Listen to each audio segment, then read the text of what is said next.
everybody. We're back. Episode 18, Bardown Beauties, presented by SodaStick.com. We've got a lot on tap. We've got Mike Russo of The Athletic. Everyone knows Russo. We love some Russo. He'll be joining us as our special guest this week. Also, we were able to catch up with Mikko Koivu via Zoom. It's been really great that the NHL and Minnesota Wild have been making players available to media via Zoom, where we're actually able to ask some questions. And Mikko was really good with us. I think he misses us. He won't really admit it, but I think he does. But he talked a little bit about his future. So here's what he had to say. I guess I'm more just waiting right now to if the season is gonna still be on or if it's not. I think that's where I'm more at, and I think with the future, there's so many options right now for me that I think trying to think about it all and think about what's best for me. It's disappointing, but I think when you look at the news and you look around the world, how this affects people and all that, I think there are far more important things than hockey right now. You guys had such momentum before everything kind of stopped. Do you think it'll be hard to regain and recapture some of that momentum when you guys are, if the season is to return, or do you think you should be able to pick it up, or is it a very big unknown? Yeah, I think to be realistic, I think it's an unknown. I think any team or any player where you were before, for sure, I don't think no one would know if how the games would continue and who's gonna. I think that's a big question, like I said, for any team. If you do come back, it's gonna be a very short time with a lot of hockey, and then whoever can find the rhythm and find the confidence and the flow right away are going to be in good shape. So obviously trying to get to that if it happens as soon as possible, and for sure also take all the positives that we had at the or before we got stopped playing there. But yeah, I guess, like I said, realistically, I don't think you can really start where you left off or anything like that. I think you got to create the momentum again, and obviously trying to do that as soon as we can if we do get back. And that was Mikko Koivu talking a little bit about the unknowns. Just like everybody, we can't predict what the future is going to hold. Alexis, you and I have chatted a little bit offline here about what the future means. Gary Bettman has come out, and it sounds like he really does want to get a conclusion to this season. What would your gut say, or what would you prefer to have done? I know we're all missing hockey. We're all missing the work that we get to do associated with hockey. But what would your personal preference be? My opinion has really shifted from the start of this until now. When this all started, I was like, I don't care when hockey comes back, as long as we get it. I need this season to finish. I need playoffs. I need this. I need that. And then the longer it's gone on, the more I've kind of leaned more to the side of, you know what, if we just trash the season and say, that's it, we're not going to finish it, it's going to be an incomplete season, whatever you want to call it. Nobody's awarded the Stanley Cup. We just end the season where it is now. Say whatever you want about the season, and then the next season starts cleanly when it should, with obviously preseason in September and the regular season starting in October. I have a couple of things with this. So one, what makes playoffs so great and the end of the regular season and all of that is kind of the flow that leads you into the postseason. The people dealing with injuries because the season is getting so late into it. Teams picking up speed, teams losing speed. Part of what makes the playoffs so fun is seeing those teams go through that process and seeing which ones end up on the right side of it and which ones don't quite make it.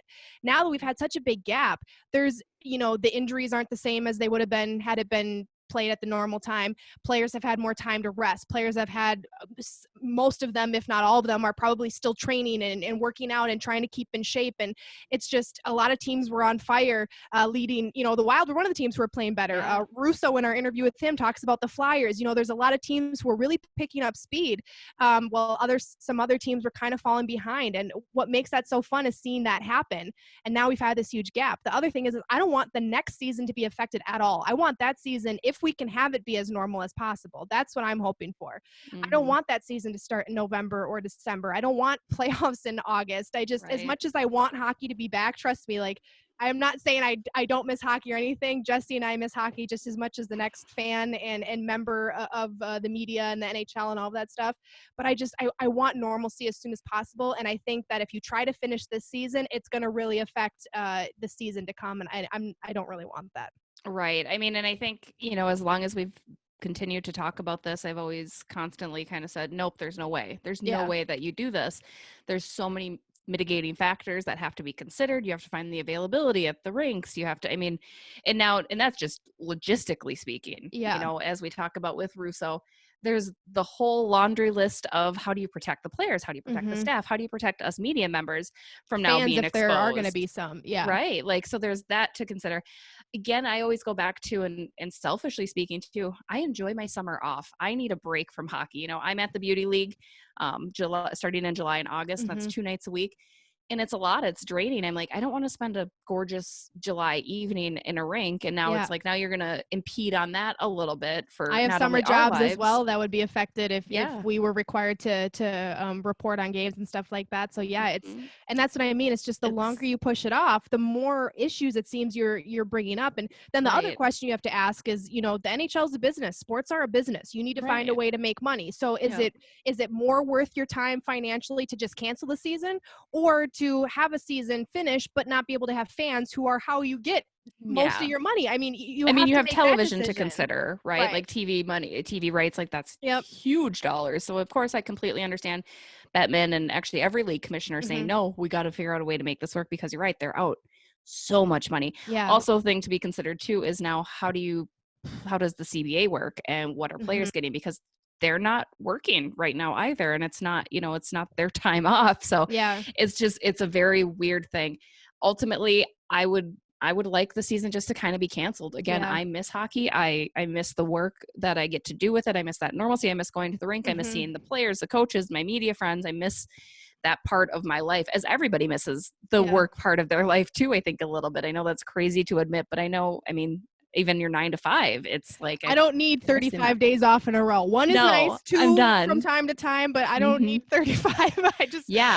I would, and like you said, I want next season, let's just roll into next season and keep that as normal as we possibly can, and do it that way. My fear is that they're going to try to make it work, and you're going to see us at the rink in June, July, August, and I do want to say that break. I do applaud them for trying to figure it out. Instead of just saying, a month ago, hey, we're just going to be done. We're not even going to try. We're not going to see where this is in a month, 2 months. I do applaud them for doing their best to try to bring hockey back to fans, to try to get these games going, to try to finish out the season. And I know that those conversations they're having day in and day out about trying to figure this out are probably not easy. I'm sure a lot of people are stressed. A lot of people are worried about their jobs, worried about financial stuff. So I do applaud them for trying to figure it out. There's just a bigger and bigger part of me that's growing, saying, just cancel the season. Let's try to get next season as normal as possible. And I understand there's a big possibility that's not going to be the case. Even if they don't finish this season, there's no guarantee next season's going to be normal. They might have to postpone stuff or have things be different. So it keeps changing, because I think at the beginning of this, the NHL said, nope, we'll keep next year as regular as normal as possible. And now they're saying, well, if we pick it up, then the next season won't start till November. It's like, okay, well, so now you're cramming everything into that sort of amount of time too, right? So there's that to consider. I will say, I do, like you said, I applaud the NHL for trying to make things work. I've always applauded the fact that they've called it a pause, right? And they've been very transparent too. They've kept the fans informed. I'm sure there's lots of stuff they've talked about they haven't shared, but they've kept fans updated. They've put out, these news releases saying, okay, here's where we're at now. Here's where we're at now. And so it's the not quarantine like has officially been extended now till April 30th. So players and coaches and staff are still not permitted, just like all of us. I mean, they keep extending that, and they keep putting off canceling it, right? Like, I think there's that weird line of people prematurely maybe canceling events without knowing. I mean, again, that's the craziness of this whole thing, is we just don't know. And I think we don't know how to stop it. I don't think that, if once everything's lifted, I don't know that we're going to say, okay, everything's back, like you said, back to normal. I think you have to have new precautionaries in place, and you have to have new, better, a new system. Life is going to be different for all of us as we know it, unfortunately. We'll just have to see what happens. Producer Fred, you had a question. I feel this is weird, because I have to stick my hand up just to get in between. Is there a scenario out there that could make it work? I mean, hockey is one of the very few sports that actually have all of these game 7s, whereas like baseball actually has like one play-in game, and then they also have like the first series is 5 games, and then Yeah. it's 7-7. Is You there a mean make it scenario out work there- as make it far work as where it's just like you just have to chop down some games, because at some point if Yeah. you're gonna make it work, you're gonna have to make sacrifices. right? I mean, there might be kind of an asterisk on that Stanley Cup winner Yeah. Sure. because it's Well, not that's like that, but Yeah. That's the other thing that I was thinking about too was, you know, and I don't know how to say this without making it sound like whatever, but if you do win the Stanley Cup in a weird season like this and things are changed and series are changed, do you feel the same sense of pride as if you go through the 82 games of a season consecutively, you go to the playoffs and play normally?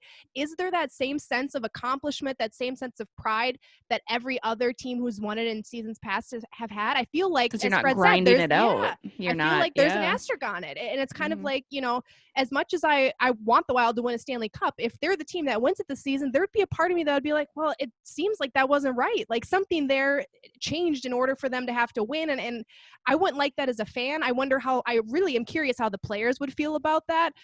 Because yeah, it's that grind of winning that makes it so worth it and so rewarding. And you're kind of taking part of that out of it by having this gap. And then, as Fred said, possibly shortening playoff series or something like that. I do think there's ways, to answer your question, Fred, to do it where we can have games. I don't think it's impossible, and that's why they've spent so much time deliberating over it and trying to figure out a solution to this problem. But at what expense then is the question. You know, do you want to play with no fans? Do you want to risk losing money as a league? Do you want to risk putting the players at risk? Because no matter when you start the season, the players, as Russo says in our interview with him, the players are going to be at risk as soon as you start. And I think it's going to be kind of a domino effect, just like how when seasons started suspending our league started suspending their seasons, it's going to be the same way going backwards now. As soon as one season picks up again and one league resumes play, I feel like the other ones are going to follow suit. It's just going to take that one domino to fall for other leagues to say, okay, they did it, now we'll try this. They did that, and we'll try that. And so I don't know. It's just there's so many different ways it can happen, but there's also so many other problems that could arise with each solution, if that makes sense. Well, and you also Cancel. have situations with, like, I mean, speaking of Russo, I mean, one of Russo's parody accounts actually brought up a really good point on Twitter today that, yeah, they might play games, but does that mean you're going to even have advertising on the boards? Yeah. You know, these Yeah. companies are not going to be fully flush with money where they're going to be like, you know what, we should be spending advertising dollars at these games where fans are not even going to be there. So no matter what, they're going to be taking this huge economic hit. Yeah. Now it's just how much of a Band-Aid can we actually put on the situation? Right. And that's just it. I mean, it will just be a Band-Aid, right? Like it's A big one. It's just kind of I don't like it. I would just cancel. Just cancel. We'll go back to the summer. The golf courses are open, lakes All and for boats are open. canceling, I will say aye. quarantine. Yeah. Hi. Give me the Beauty League. Let's forget about this NHL season. Well, and that's just it. That's what my husband said too. He's like, well, but you're already covering games in the summer anyway. I was like, yeah, but the Beauty League, I literally go and just kind of you go in hang shorts. out. You just, Like, yeah, I'm wearing shorts, like, because I'm an idiot. Like, whatever, fine. But it's summertime and I like my Yeah. shorts. So I got good legs, guys. It's not the same. No, it's just, yeah, it's not. I mean, having to get dressed. I don't have nice summer work clothes, guys. I can't, like, what now? I have to go get a new wardrobe. It's just, it's a It's a whole lot that thing. would go into it. It's a whole Yeah. thing. And I just think it's too much to consider. We'll talk a little bit more about that with Russo coming up. Before we get to our next guest, want to give a shout out to Soda Stick, our presenting sponsor. This is actually the final week of their McGolden Light and Soda Stick fundraising efforts. With every purchase from the McGolden Light Pond Hockey Club line, a portion of sales will go directly to the United States Bartenders Guild National Charity, specifically the Bartenders Assistance Fund, to help those in the service and hospitality industry who are affected by this COVID shutdown. Be sure to get those orders in. I got myself a tea. I got my husband one too for his birthday. Shit. I think I blew this. And then, you know, but they're cool, great tees, great sweatshirts, and it helps out some people that could use a little bit of coin in their pocket. Be sure you toss down that Bardown Beauties code at checkout for free shipping. And check out our Bardown Beauties line because that's still always open. We like it. It's Every great. purchase supports the Beauts. Support the Beauties. Give me that money. We'll be right back. Yeah. Joining us now, Minnesota Wild beat writer for The Athletic Minnesota, longtime scribe that has easily become the best in the biz, and we are so lucky to have him here in the state of hockey, Mr. Mike Russo. Russo, how you doing? I'm doing well. I look good. Like Like you said, the best you've ever looked, right? Yeah, I know. I like animated looks of me. Yeah, exactly.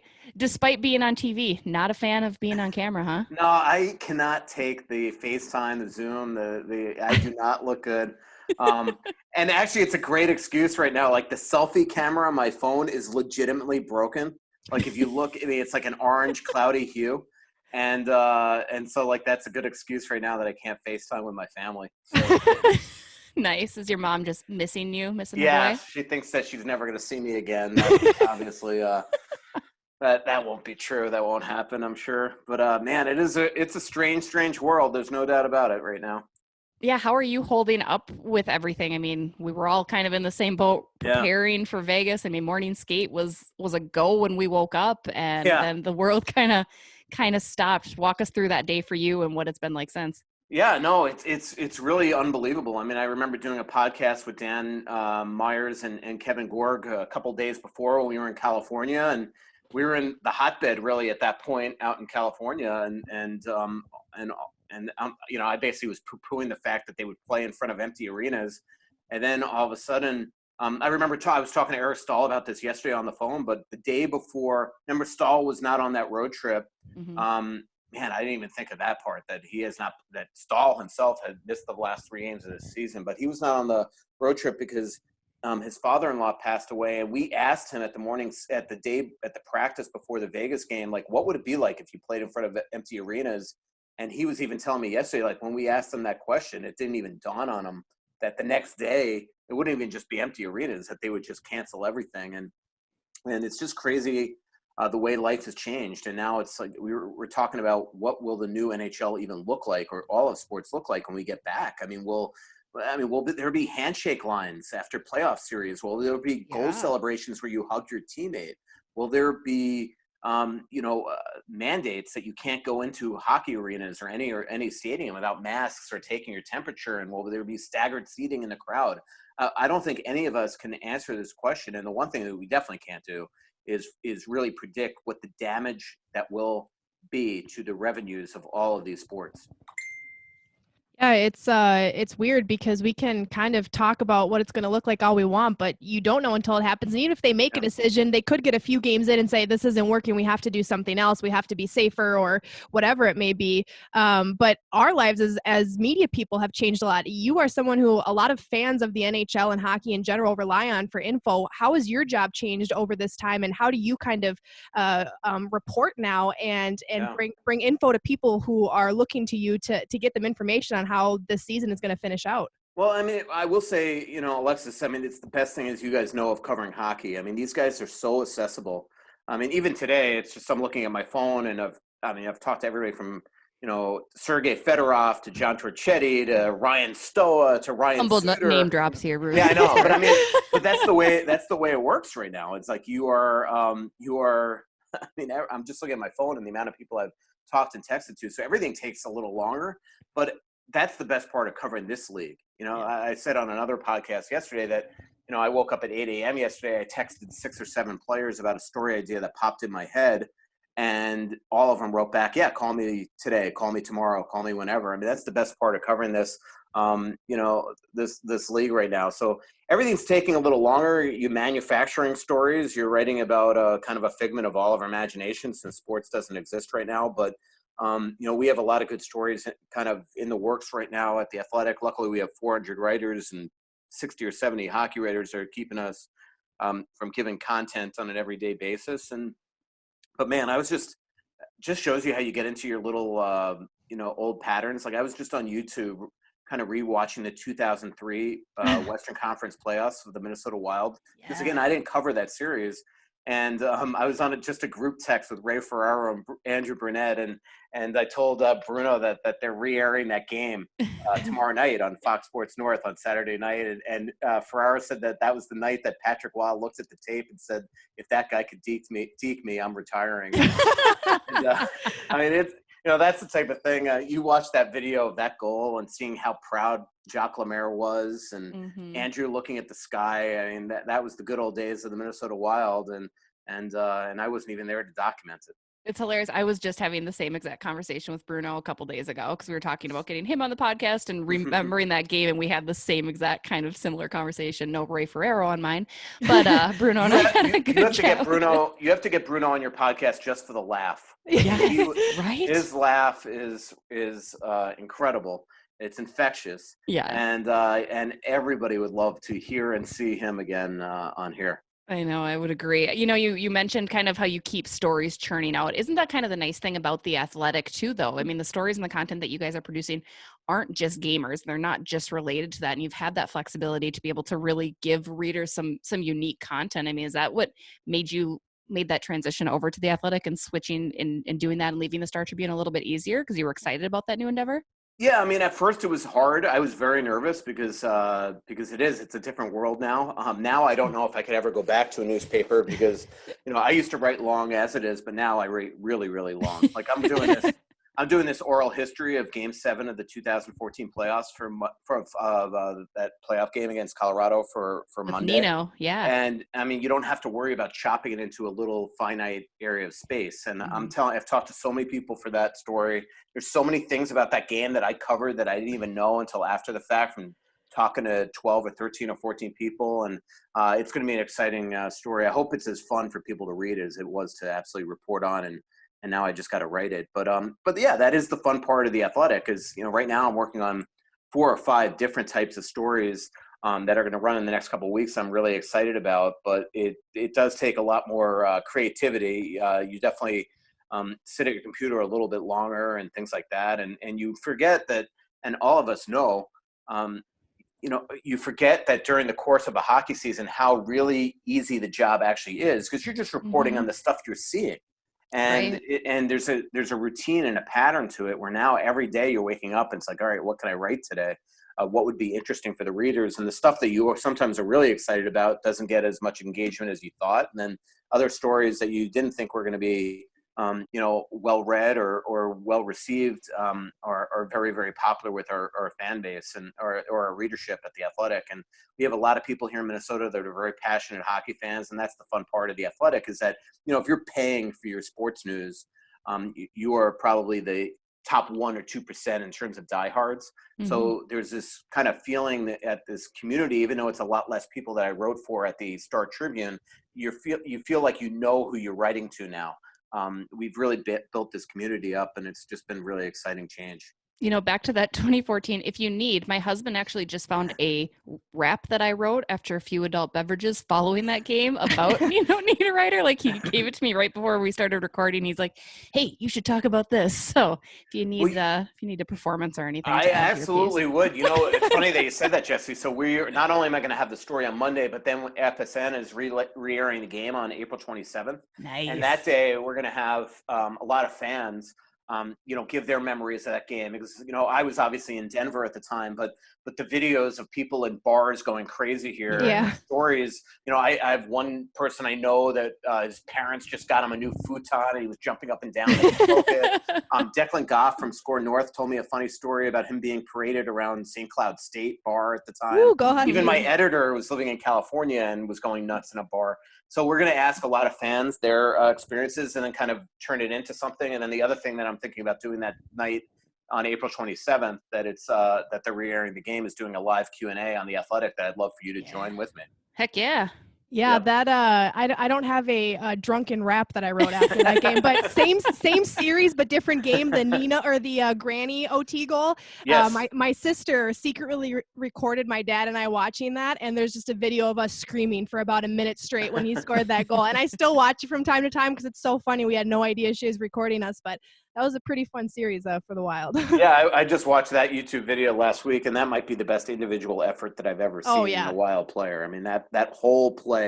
I mean, he had the puck on his stick for like 20 seconds. He's working behind the net. He skates away from Jan Heda and essentially dives past Eric Johnson for the winner in a game where the Wild – Mike Yeo reminded me of this yesterday, that the Wild outshot in Game 3. It was like 46-22. But then in Game 6, they gave up 12 shots on goal.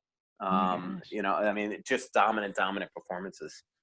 Would you say that was probably the best series? And I think we talked about this on Twitter a week or two ago. I mean, hands down, one of the best series, best games that you've covered in your career. You've covered so much. I mean, it's probably hard to narrow down, but up there. No, that Game 7's one of the best Game 7s, I think, in the history of hockey. I mean, the Wild are down 4 different times in that game. Mhm. Bad call on the first goal. I mean, remember that first goal was goalie interference on Jamie McGinn on the Nick Holden goal. And, even Yo was telling me yesterday that if they had challenges back then, he absolutely would have challenged and is convinced they would have won that one. Yeah. Even the Nino goal, if you remember, it took about 3 or 4 minutes before the referees actually said it was a good goal. Yeah. Mhm. Which I mean, it was obvious to all of us that saw the replay at the time, but it was a little took a while there. But again, down 4, the drama. I don't want to give away my story, but the drama, the stuff that I forgot in that series was Danny Heatley was a healthy scratch at the beginning of that series. Kyle Brodziak was a healthy scratch in Game 3, and these were the 2 heroes in that game with Nino. It was an unbelievable game, and it was a perfect emotional roller coaster finale to a crazy series. One in which, if you remember, 2 times the Wild lost games in that series in Denver where Stasny was offsides and it was missed. And again, same thing. If there were challenges back then, those would have been disallowed. Games 1 and Game 5. It was McKinnon was just lighting the Wild up in Denver, but not in Minnesota. Classic. It was just it was nuts. It was crazy. Yeah, I have a question about, being able to review stuff. So we've obviously gotten to the point where a lot of stuff can be reviewed. We now have, penalties for certain reviews if you don't win the challenge, yada, yada, yada. What is your take on it? Because I know a lot of people, there's people on both sides of the fence. Some people say, just let the game go on, let them play. If they make mistakes here and there, so what? It'll even out at some point. Other people want to challenge everything. How do you feel about that and the pace of the game nowadays? Well, I just think that it's such a fast game that if you could get outside technology to help, I think that's always good. What I don't like are the long reviews for a skate blade being a hair off the ice and things like that. And it looks like they're going to change that if we ever get the NHL back. But because the reason why they had this rule, coincidentally, it seems to always be Colorado that's offsides that gets away with it. But there was one play where I think it was Duchesne that was offsides by like 7 or 8 feet, and the linesman just had an absolute brain cramp, and it was an allowed goal. That was the real genesis of the rule, but not to have these crazy, within a half an inch determinations on whether or not you're going to call a goal back that might have happened 30 seconds after the offsides play anyway. So, I think that, look, I like the way that the game is going right now. I do think there are times where you have to, where video can help these referees that are human beings. And I think that's the way that they tried to go this year. And there were a lot less challenges. Yeah. Mm-hmm. No, I'd agree. Throughout early on already in this conversation, you have name dropped so many wonderful people. Who has been the best player that maybe you've covered, or best coach that you've covered, and what player maybe gives you the hardest time? Like, I still go back when we spoke with Marian Gabrick this year. It was hilarious that immediately he went to you and just started ribbing you. And even earlier this week when we were talking with Miko. So you have such a great relationship with these guys, but who kind of sticks out in your head as the guy that's always giving you a hard time, or the guy that you just love to talk to? Well, Miko, I've always had a love-hate relationship with him. He and I used to be good for 2 FU fights a year too. So, and then we'd always make up. He lived in my neighborhood at the time, and we'd go to this little coffee shop called Chericino and get like a blueberry muffin and a Americano and just kind of make up. We were always good for a couple. But the best player I've ever covered in my career is Pavel Bure. The guy was just absolutely unbelievable. I mean, people forget. It was the early 2000s. We're still in pretty much a clutch and grab era in the NHL where nobody was scoring goals, and he flirted with 60 goals 2 years in a row. He scored 58 and 59 goals in back-to-back years with the Florida Panthers. I remember the first breakaway that he scored. We were on Long Island at Nassau Coliseum. I was in the press box, and Robert Svala hit him with a home run pass at the offensive blue line, and he scored on a breakaway. And I'm not kidding you, I almost leaped out of the press box. After covering the Florida Panthers for as long as I did, we just never saw breakaways. Here we have this superstar, Russian Rocket, come to the Panthers, and he was everything that you could ever want in a hockey player. Lightning fast, incredibly creative, dangles, like you couldn't even believe. Insane slap shot, which a lot of superstars actually don't have. Ovechkin obviously does. And just like a lot of Russians played his off wing. So he was spectacular. And a lot of guys give me the hard time. My philosophy on this job since day one And I actually remember a guy named Bobby Harris, so who's a camp director at a camp that I used to go to, is the one that told me this line. He goes, Mike, in life, you always want to, you'd rather be respected than liked. And that's the way I've always done this job is, I kind of, even the fans that hate my guts, I hope they still respect the job that I do. And it's the same thing with the players that I deal with, is that my job, it's not a popularity contest. My job is not to be friends with these players. Mm-hmm. My job is to write for the readers. And I think that's why, I'm able to have the relationships that I have with these players. I mean, there are a lot of players in that locker room that I have really quality relationships with me that I'm sure, aren't the biggest fans of me personally, wouldn't want to hang out with me at a bar or things like that, but they respect the job that I do. And so that to me is the biggest thing. So, Marion, I will say that was the first time when he was giving it to me, when he came up to the press box, he meant it. He was not being like when Miko gives me crap like he did on the call the other day, he's doing it from a fun perspective. When Ryan Suter did that to Dan Meyer, the same thing, right? Yeah. Ryan likes Dan. Right. Miko, I think, likes me. But, Marion, I don't think loved some of the reporting that I did after he left here. I pointed out that he turned down that $80 million deal and all the drama that happened his last year here, and then he wanted the contract back when Chuck Fletcher came on, and I wrote a lot of stuff that I'm sure he wasn't a big fan of, but same thing when he played for this team, I think I covered him fairly. He gave me an incredible access once. He lived in the apartment building. The condos right by the Walker Art Center, that building with all the glass. I mean, it's amazing. Yeah. Go take an elevator up and you literally open up to his apartment. And he let me hang out with him and Dimitra and Radivojevic for this big Slovak Mafia story that I did. He had this like racing simulator in one of his bedrooms in his house, and he let us take pictures of that and things like that. So I've written some quality stories on him that I think that sometimes a lot of players forget when they're mad at you. So that was the positive, because I think that's what he had said, wasn't it? He's like, "Oh, Russo, you're still here. You're going to write something positive for a change." And Yeah, I know, just like that's how exactly. he kicked the whole thing off, and I was like, "This is great." Like, okay, and even I knew that he was not joking around me. When after the fact, I went down to the suite to get somebody that was down there. I can't remember who. I think Nicholas Backstrom was there too. Yeah, maybe no, it wasn't. Or he came up Backstrom. and talked to us though. Yeah, it was somebody like I think it might have been Koivu or somebody or Brodziak or somebody like that. Mm-hmm. And I walked straight on, and of course, coming out is Gaborik, and we looked at each other's in the eyes, and he just walked right by me. So he was not kidding. Amazing. So, yeah. Well, you talked about the dynamic you have with the fan base and with your readers and stuff like that, and a big part of that is your presence on Twitter. And as we talked about earlier, people rely on you in the Twitter sphere and in the hockey world to get a lot of their news and rumors and all of that stuff. Would you say that reporting is harder now with the presence of social media and Twitter especially, or how has that kind of changed the way that you interact with your fans and readers and stuff like that? Is it easier, harder? How would you determine that? Yeah, I mean, Twitter is definitely a blessing and a curse. I think we all know it, but we also can't remember life without it. And it's become a popular fixture. I mean, it's frankly probably the reason why I'm at the Athletic, because at first when we started, we didn't have advertising dollars, so they wanted to hire a lot of people that had a kind of a social media presence to sort of advertise what the Athletic was, and I had a lot of followers and things like that. And you happen to be a good writer too. I mean, I'm sure that helped. But I appreciate that. But it's like, I hate to say it like this, but it really is. In today's day and age, you have to build your quote brand. And when I first started covering the Minnesota Wild, my first 3 or 4 seasons, there was no real social media that other than Facebook and things like that. But we didn't have Twitter. At least I didn't have Twitter in 2009 until 2009. Do you remember your first tweet? Yeah, it was at the 2009 draft in Montreal, and I got it because Mark Wallerman, who's one of my editors now at the Athletic, I had gotten a scoop that Jacques Lemaire, who is no longer the coach of the Minnesota Wild, was going to be the assistant coach at the 2010 Olympic team. But I was in the bowels of this Montreal Chateau Champlain at the Board of Governors meetings, and I had no way to go and quickly write it.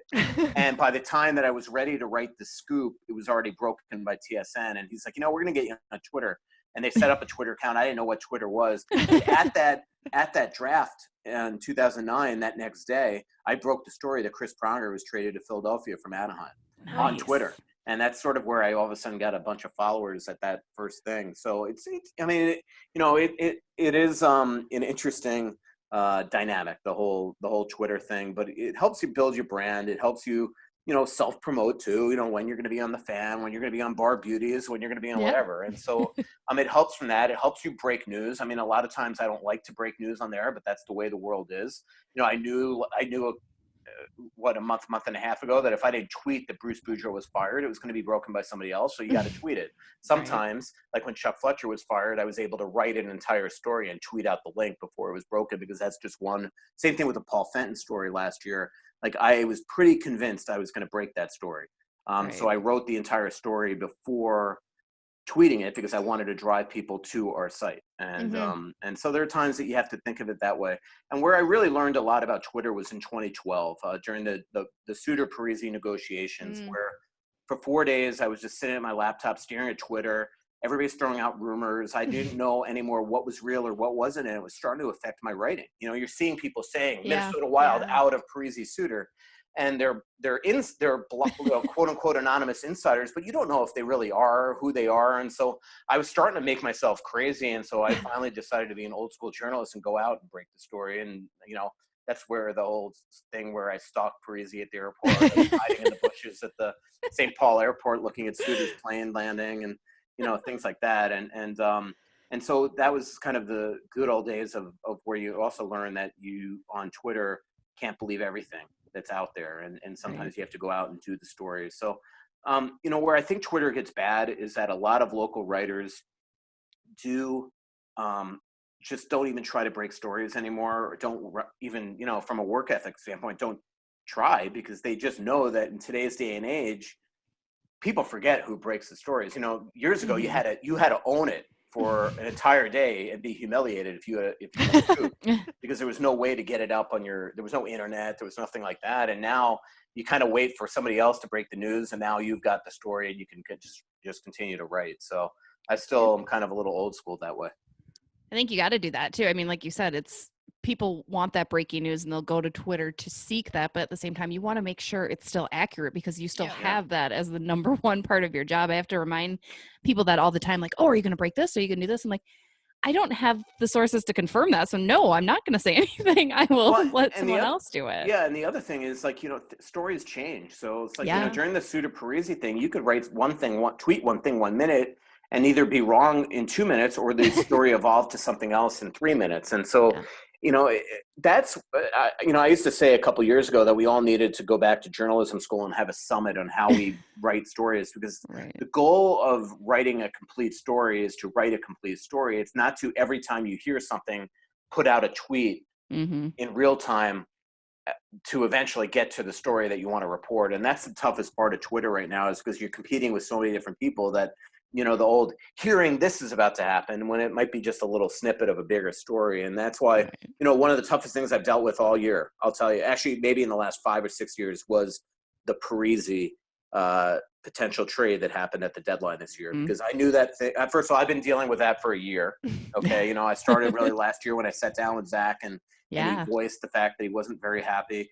And then the whole week and a half before he was traded, trust me, I was dealing with this story. In fact, I almost scooped myself on K-Fan one day, where I kind of I said that it potentially could happen.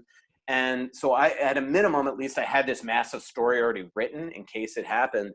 And but that's one where it's like, if you're just every second just writing, hearing this, hearing that, and not completing the story, you get to a point where it's just not it's not entirely accurate.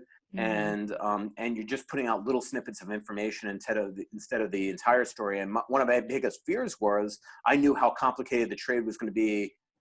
I knew how complicated the trade was going to eventually become, and that if I had just said that they are working with the Islanders out there, it would have created the fireworks that eventually did happen that day in the first place. Yeah. And as we all saw, because we were all together at Tom Reed's after the fact, or right before it did break down, is that thing was done, and it still broke down at the very last minute because it was so complicated.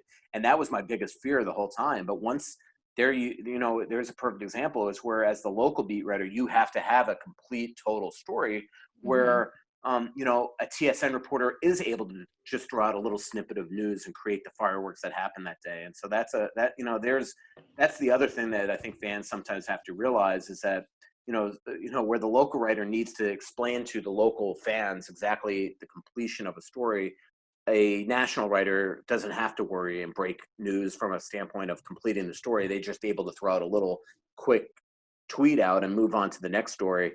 And that is sometimes the real problematic thing from the difference between a local and a national writer, is because you're competing with the national writers, but you still are the ones that are going to have to eventually report the story. And so it just gets really delicate and fragile at times like that. Well, and I don't know if maybe I just wasn't paying as much attention in years prior, but I feel like this trade deadline or as far as big events in the NHL and hockey world goes, I feel like I saw so many tweets around the trade deadline saying like, beware of fake accounts, beware of like fake news, beware of this and that, beware of rumors. And it was like there was half the world was very aware that there are rumors, and the other half was ready to believe anything that they saw on Twitter. And it's kind of sad that we need to remind people like, hey, just because somebody tweets it doesn't mean that it's true or done or whatever. And it makes it harder for the people who are really trying hard to get the right news out there and get the facts out there, that there's just as many people who are just putting whatever they want out there. And then the real writers have to kind of put out those fires and say, no, that's not true. Here's what actually happened, or here's what's going to happen. And it's not easy. Well, and that's absolutely correct. And sometimes it's even legitimate writers, a lot of times, the one thing I will say that all young writers need to learn going into trade deadlines and free agency and things like that is a lot of times the sources that are giving you information do have an ulterior motive. So you have to be able to, in your own mind, vet, why are they giving me this information? Mm-hmm. And sometimes it is for their own self-interest. So if a reporter is telling you, hey, also you need to use your reporter's brain and say at 8 a.m., where that really Bill Guerin's barely been up, that he's getting a ton of calls on a sixth defenseman. And even if a TSN reporter puts that out there, that the Minnesota Wild are getting a lot of calls on this guy, you as the local reporter have to know, well, that really doesn't make sense. Maybe that agent is leaking something to this reporter to try to drum up interest for his client who's in and out of the lineup. And sometimes that is stuff that you have to, as a reporter, do, even if it's a legitimate source, to know that maybe they're using you to try to drum up interest. And so, that's one, and that did happen that day, where a legitimate reporter reported that a Wild player was getting a lot of interest from the Minnesota Wild. And I'm not going to bother Bill Guerin with that in the middle of a trade deadline frenzy. But as a reporter, I didn't even chase it, because I'm just thinking, well, I've covered this player for a couple of years. I know they've been trying to trade him, and nobody has really been interested in getting this guy. So I'm not gonna grasp at straws here, even though Wild fans are tweeting me, "Is this true? Is this true? Is this true?" I'm not going to disparage or refute the info, because I know the reporter that put it out there. But I can tell you that as a local reporter, sometimes you have to put your reporter's hat on and say, does this make sense? Is there a reason why this agent's putting this information out there? Greg Patterin. I just figured I'd say it for all you folks trying to figure out who that was. If you guys didn't recall, that was that was tossed out. That was super early too. That I think. That's what I mean. That's exactly what I mean. Like, that's the other thing that, like, as a reporter, hey, look, I did it that day too. I know nobody, but I did couch in a way that I still was accurate, right? Right. I on Thomas Vanek, I know that nobody is probably going to sign him. But I'm being told, hey, just to let you know, I've sent an email out to 7 or 8 teams that if they don't get their guy at the deadline and it's 1:30 and you need a scoring right wing, that Thomas Vanek is willing to play. So that's kind of the way I tweeted it. It's like, I wasn't trying to create the expectation that Thomas Vanek was going to sign somewhere, but I was also trying to, I know Vanek and I was trying to help him out, but by essentially letting teams know that, hey, Thomas Vanek is not officially retired yet. If you are interested in him and can't get your guy, he is potentially available to go sign right now. So what would you say is the hardest part of your job? Is it days like that where there's so many rumors and you're trying to sort through everything and find the facts? Or is it the days when there's not as much going on? Like something like now where you're just trying to find stories to keep people engaged. What would you say is some of the harder parts of your job? Well, it's funny. I mean, every time I answer questions like that, I do want to preface it that I'm still, in the grand scheme of life, not very important, right? Yeah. I'm not a doctor or a nurse or a paramedic on the front line right now. I mean, I'm not an Amazon driver that dropped off all my groceries, right? All these Yeah. people that are actually risking themselves right now in today's tough world. I mean, but yeah, I mean, like every job, it's got its challenges. I will say that I'm a reporter first, a writer second. So I love things like trade deadline day, free agent frenzy, and breaking news. And, I love stuff. It brings me back to my old newspaper days. Like the night that Jason Zucker was traded, it creates this even though technically you're not on deadline at the Athletic, it creates this sort of euphoria that you got when that outside pressure that's just, all right, I got to go to work now. And that's stuff that you really get when you're on deadline at a newspaper writing a game story. I mean, like a great example is Jesse, after every single game, is filing the second the game is over. The entire third period she's writing. This is stuff I used to do. Right, the entire third period, I sit next to Jesse in the press box, and I'm the one dropping stupid little quips to her. He's having a great time, and I'm like, I have no idea what's going on, Russo. I almost turn into Jesse's spotter at times. She's like, "What just happened? What just happened?" Wait, where? Yeah, where? Because she's actually on deadline. I mean, the second that game's over, NHL.com wants a story. Where the second the game's over, I don't file at the gun anymore, as we call it in the business, like I used to at the Strip. And so, but that stuff is stuff that I miss from my days being a newspaper reporter. So every day's got its challenges. I mean, you're right. I mean, Alexis, like when I look at, days like free agent frenzy and stuff like, trade deadline, you do worry about all the rumors that are out there and trying to vet which ones could be accurate, which ones can't, and things like that. But I would say now is the toughest part of this job. Even though it's been fun, it's everything's more time consuming. Everything takes longer because every story you're writing is bigger, and also you don't have that elation that you're writing a story and they're going to play a game the next day. So it just that type sucks. I mean, you do this job because you love watching hockey and covering hockey and dealing with hockey players and talking to hockey coaches. And then, dealing with the Boudreaux and the Evasons, Leos, and people like that. That's what makes this job fun. And right now, none of us get that. You were a part of it when they had actually initially removed media from locker room access. And I remember my husband asking me, like, why is that a big deal? Why do you need to be in the locker rooms? And I painfully tried to explain it to him over and over again. Can you explain it? I mean, what was that like? And why is it important for that media access into the locker rooms? I mean, try to explain to folks out there that maybe didn't quite understand why that is important to us and what we do. Well, what's really interesting is like now I actually don't see a way that we're going to get back in the locker room. I don't either. I get it. I mean, with social distancing, they're going to have just enough problems with 40 people in the locker room that aren't media. Because, it's not just 23 hockey players. You got staff, you got coaches, you got trainers. So we're probably not getting back in there. My only issue with the whole pulling the guys out of the locker room is I just thought it was a naive decision by all the sports. Like it was not solving anything. You were it just made no sense. You were pulling players out now into a public hallway, and we had to get closer to their face to interview them because you couldn't hear them. Like I remember that last game in Anaheim. I mean, we were on top of Dubnyk, Fiala. I mean, in a public, tiny hallway.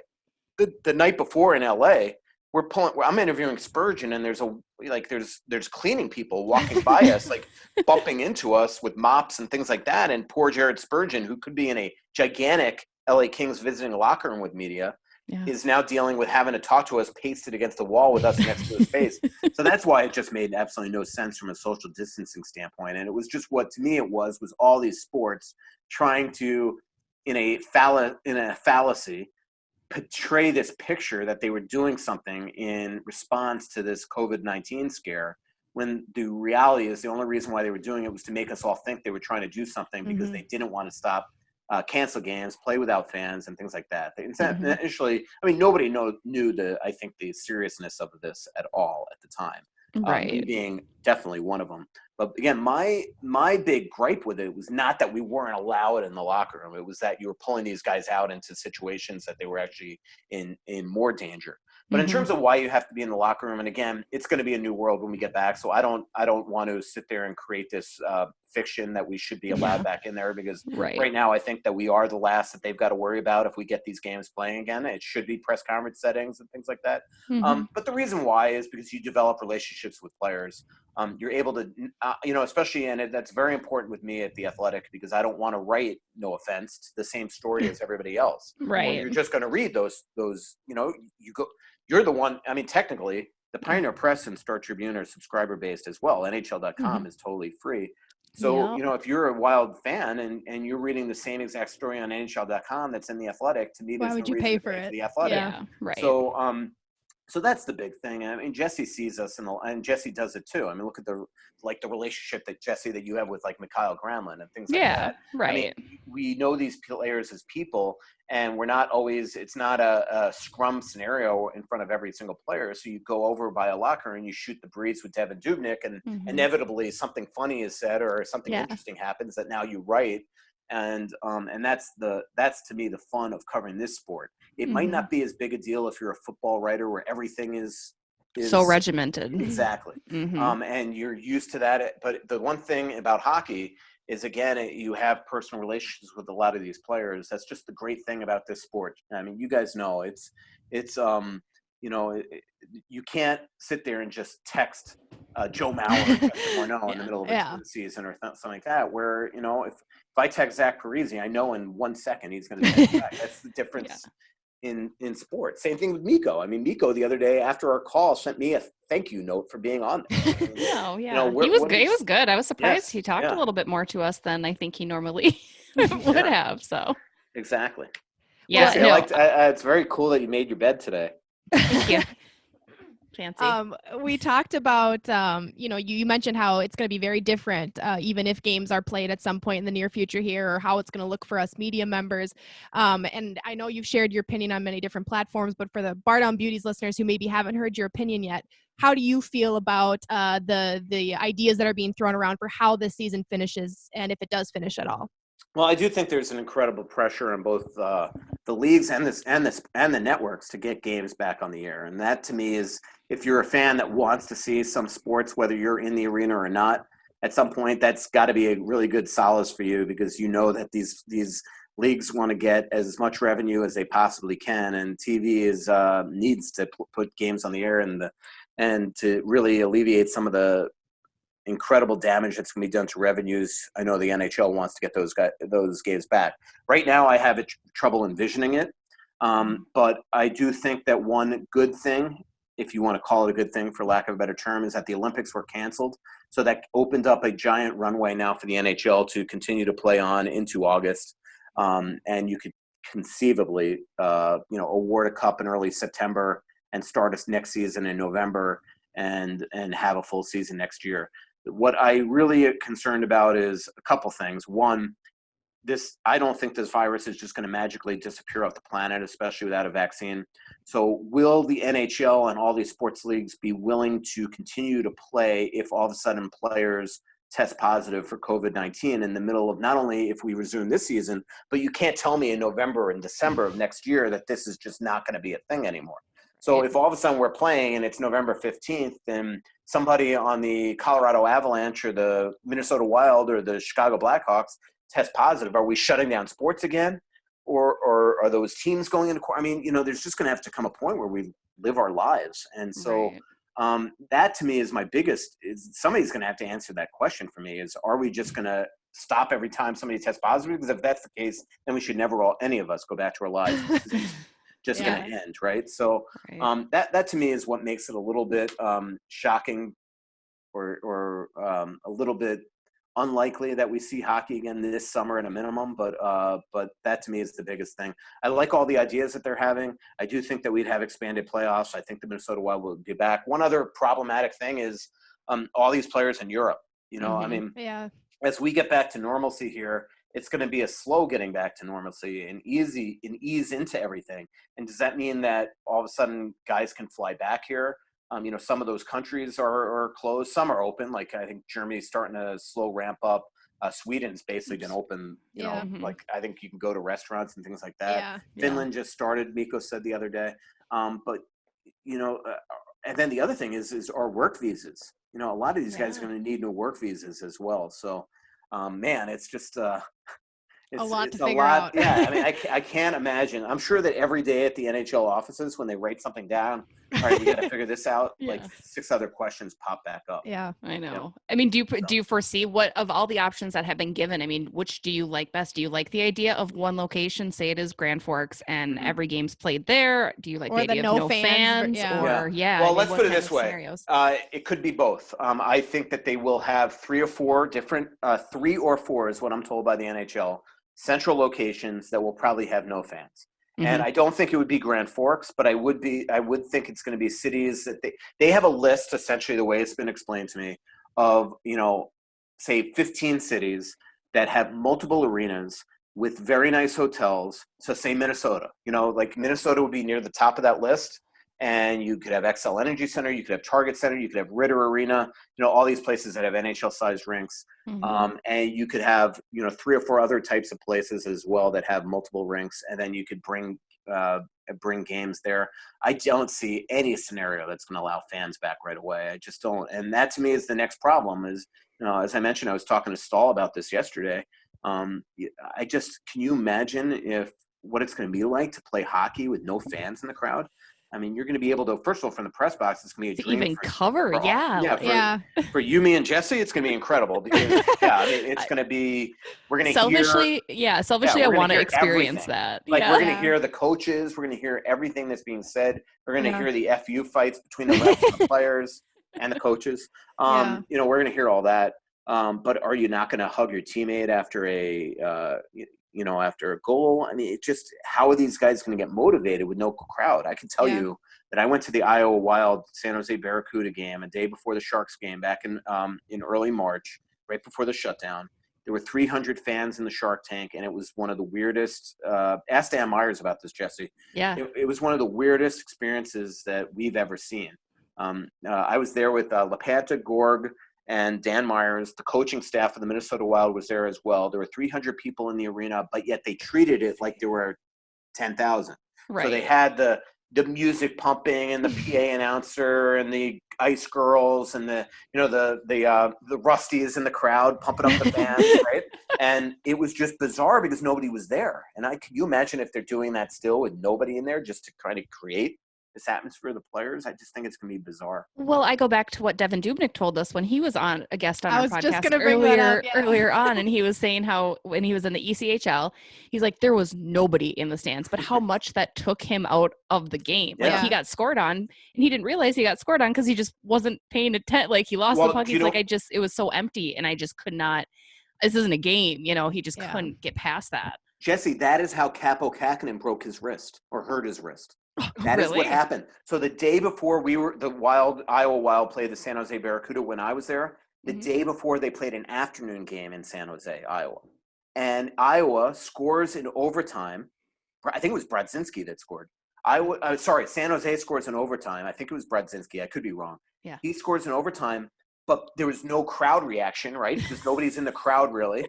So all of a sudden they see nobody knew the puck went in, so they went for the rebound, and Kakinen dove back to try to stop the rebound when actually what happened was the puck had hit the back of the net and landed in the crease, but nobody knew it. And when he landed, he hurt his hand and was out a month. But that's why he got hurt, is because there was no crowd reaction. Yeah. I truly I can picture it, but I don't like thinking about it. It just seems so eerie. Like I can't imagine being in the press box and it having be quiet except for what's going on the ice and having no one celebrating when a team's. It just seems so strange. Every time I think about it, I'm like, I really miss hockey. I would love hockey to come back, but I'm like, how weird would it be to not have it be filled with fans and filled with people screaming and booing and cheering and playoffs, right? Like when everything is elevated on this entirely next level, and to like take that away, that's such a part that you love about sports, right? Is the fan interaction and like the excitement and the passion, especially here in Minnesota. I mean, we see the best of the best in the fans, and yeah, I just can't imagine. But again, selfishly, that's a great story. Like that's a great they played a game with no fans, right? Like I want to experience that. Like that's amazing. It will be interested if they do this. Who wins the cup? I mean, how do you reinvent what I was talking to Yo about this yesterday, who's now an assistant coach with the Philadelphia Flyers. But how do you reinvent what the Flyers had going? They were the hottest team in the league for a long time. And now all of a sudden everybody disappears, and now you come back and you have the same exact mojo that you did right before this.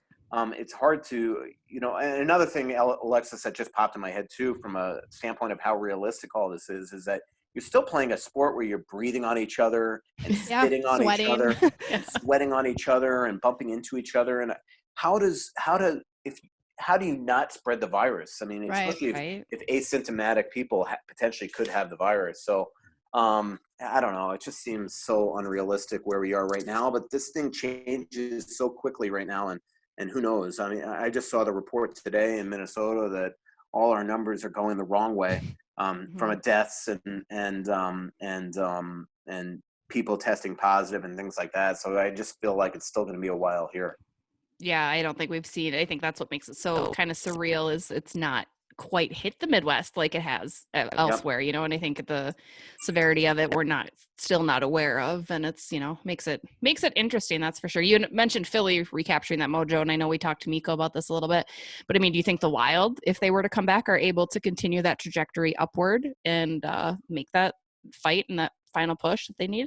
As long as Kevin Fiala can get a work visa. Oh boy.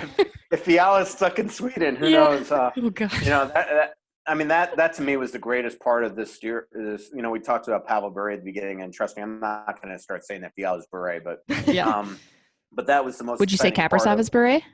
I wouldn't say that either. I mean, Kaprizov, I think we're all going to see. He's a very different guy. He's going to be a great player, but he's not Ovechkin. He's not,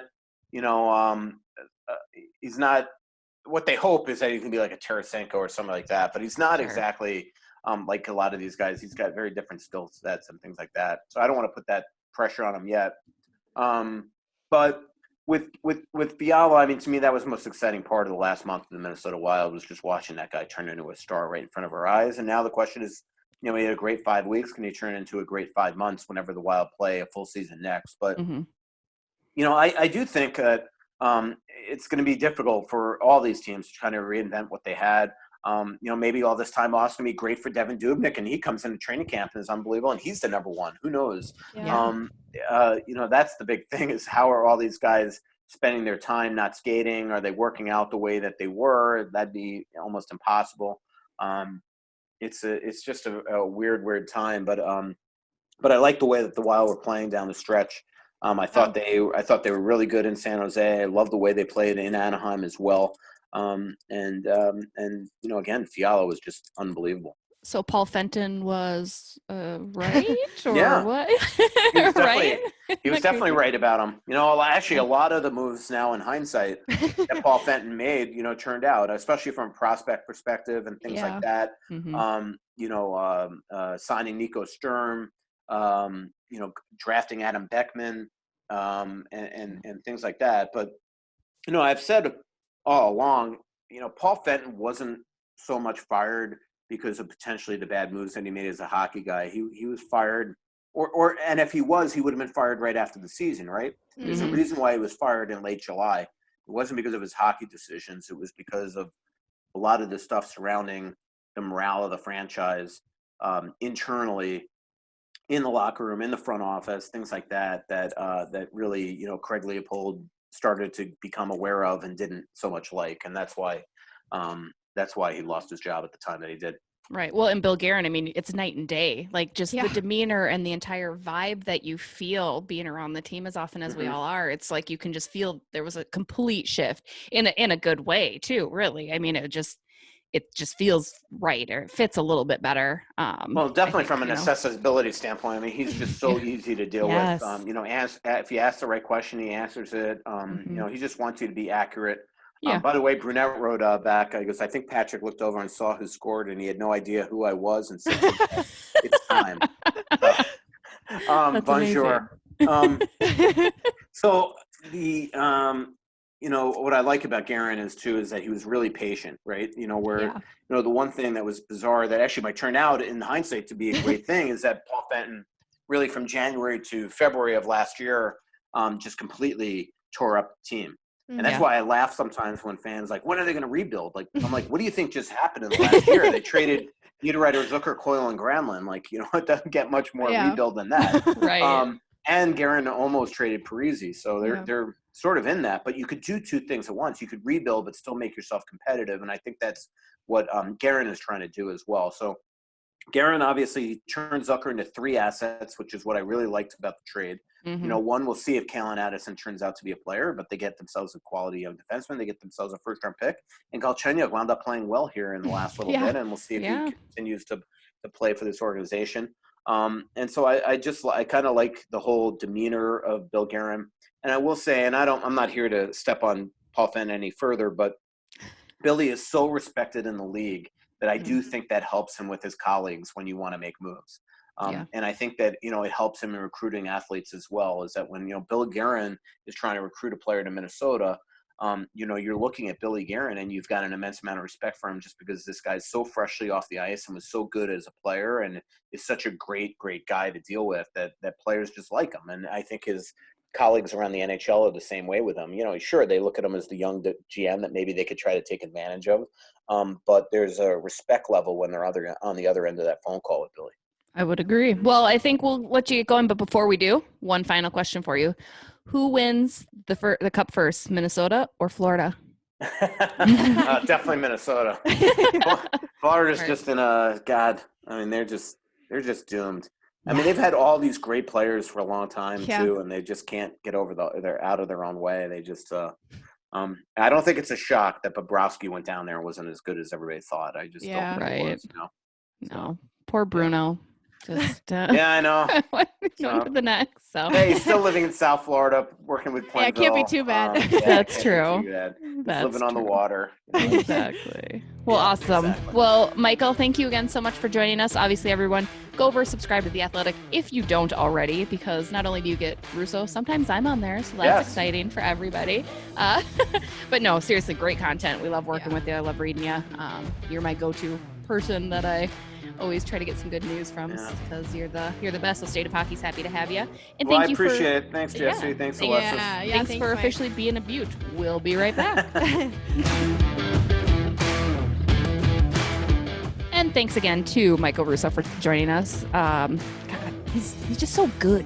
Like I strive he's like to be Lou like Nanny, him. just dropping names left and right. I'm like, oh my gosh. He'll do that. He's so great though. He'll talk about that all the time. Like when we're in the press box, he bugs me all the time because he knows I'm on deadline. I'm like, what? I know you've don't know told me what before happened. too. You're like, Russo's that. talking to me again. I'm like, oh boy. Like what? What did you say? Like, okay, cool. Like, did they score? I gotta rewrite that now. Like whatever. But I sit behind Jesse in the press box. For those who don't know, there's 2 rows, and I'm in the second row of the press box. There's like just what is it called? Like a counter with chairs. That's the first row. The second row is like the booths.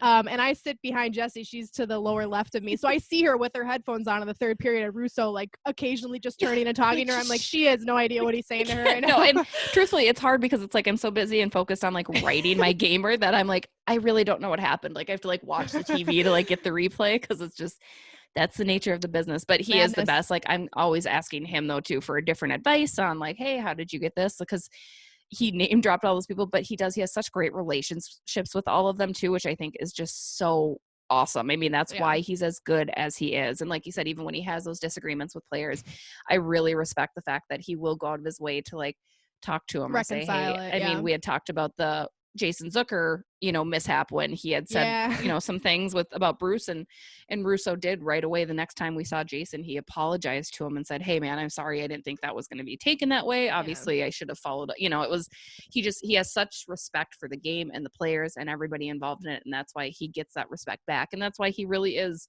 the best. Like we are so lucky to have a guy like him to give us our hockey fix and feed our hockey hunger. I know we don't have to tell you guys that. Everyone loves them. We get it. You all know. Yeah. But do be sure to subscribe to The Athletic because the stories are amazing. And not just his, everybody that writes for them. It's just really great content. So might as well pay for it. It's cheap. He's always got a code for you. Ask him for a code. He'll hook you up. And you always see these people that are trolling him about, well, this isn't a free article. It's like, how do you not understand the business plan about The Athletic? Yeah, exactly. You can customize your teams. You can customize the fact that you don't have ads. No, Yeah. right. You're not And it's just being bombarded by these pop-ups. You're just You'll- paying for good content. And it is good. It's really good. worth your money. Yeah. I Yeah.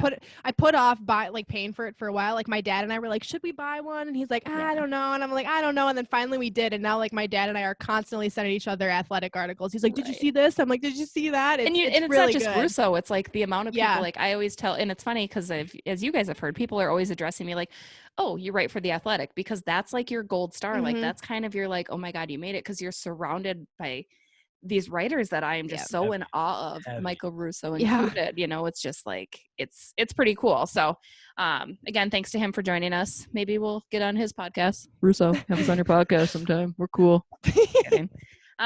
Before we wrap things up, we've got everyone's favorite segment back again. I can't wait to hear what Alexis thinks about the Calgary Flames, because we know she hates on them every week. So without further ado, here's Dear Diary with Alexis. The solid goaltending did not come from Nicholas Backstrom, nor did it come from Josh Harding. It came from Anton Hudobin. The K is silent. Some people will think the K is silent thing is funny. And that's Dear Diary with Alexis. I just want to point out two things. One, I love that I use the word nor and I'm like 13. And then two, I don't know why I write as if people are actually reading this. Like I'm like You oh, were yeah, some tweeting, like this people. is pre-tweets, right? Like Oh, this yeah, is like pre-Twitter, baby. pre-tweets. It's gold. I think it's just absolute gold. I love it. Oh yeah. Thanks again, everybody, for tuning in. Be sure to subscribe to our YouTube channel as well as our podcast. We've got both things rolling. We're unveiling kind of some new content, trying some different things. Also, be sure to get in questions for next week's guest, Natalie Darwitz. We'll be soliciting those on social media, but gonna drum up a good conversation with the queen of hockey. I'm not even afraid to say that, right? Just the absolute No, it's true. queen. Yeah. The king, I mean, goat, really. Honestly. We're pretty excited to have her. So if you have questions that you'd like us to ask, be sure to get those in by Tuesday. Thanks for listening. Thanks, Fred, hitting that record. Did you see I made fun of you with I think it was Trevor Plouffe, maybe Twins player. Can't remember. He's now in broadcasting, and he said he forgot to hit record on his first podcast, and I was like, Fred, you're not alone. Athletes Fred, did are you just ever like think us. you were going to be compared to Trevor Plouffe? No, that was never on my bucket list. I mean, I know he's not a Cardinal, but whatever. It's fine. If he's not a Cardinal, I don't care. Yeah, exactly. And so thanks again. Be sure to tune in next week. Have a good one, Beauts.